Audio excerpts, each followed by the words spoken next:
دانیہ قرآن academy. یہ قرآن وہ رستہ دکھاتا ہے جو سب سے سیدھا ہے، اور مومنوں کو جو نیک عمل کرتے ہیں بشارت دیتا ہے کہ ان کے لیے اجر عظیم ہے۔ اللہم صلی علی سیدنا و مولانا محمد وعلی آل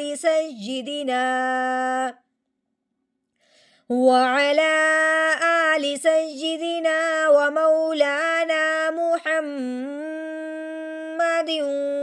وبارک وسلم۔ رب اشرح لی صدری ویسر لی امری واحلل عقدۃ من لسانی یفقہوا قولی۔ رب زدنی علما رب زدنی علما رب زدنی علما۔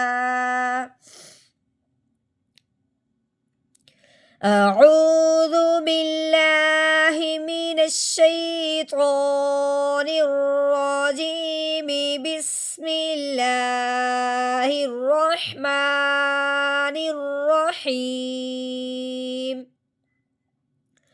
وَإِذَا الْعِشَارُ عُطِّلَتْ وَإِذَا الْعِشَارُ عُطِّلَتْ۔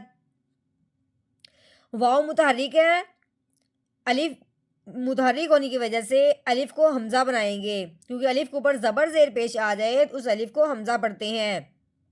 کیسے پڑھیں گے؟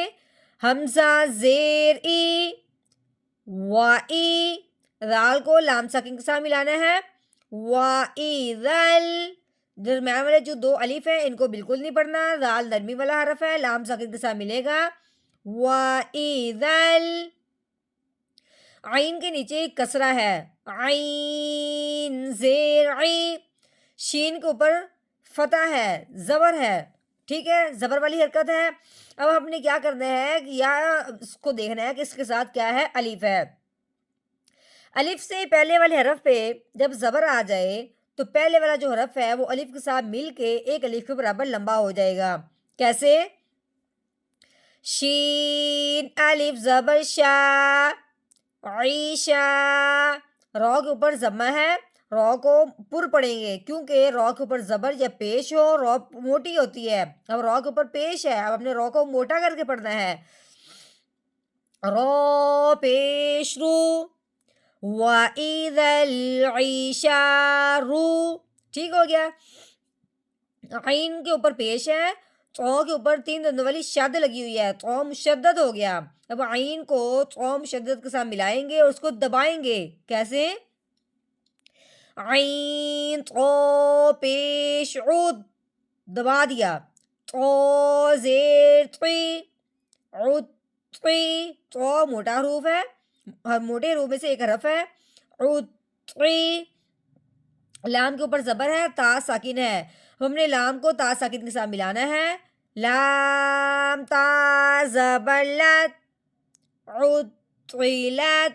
ہاں جی، اب آگے آ گیا گول دائرہ، یہاں پہ ہم نے وقف کرنا ہے، وقف کی صورت میں اس کو ساکن کر دیتے ہیں آخر والے حرف کو، لیکن یہ تو پہلے سے ساکن ہے، اس کو ہم نے ویسے کا ویسے ہی رہنے دینا ہے۔ کیسے پڑھیں گے؟ آگے وقف، عطلت، عطلت۔ ہاں جی، اب ہم نے اس مکمل آیت کا پہلے روانگی کی ہے، اس کے بعد ہم نے اس کا یعنی توڑ کیا ہے، اب جوڑ کیسے پڑھیں گے؟ وَإِذَا الْعِشَارُ عُطِّلَتْ وَإِذَا الْعِشَارُ عُطِّلَتْ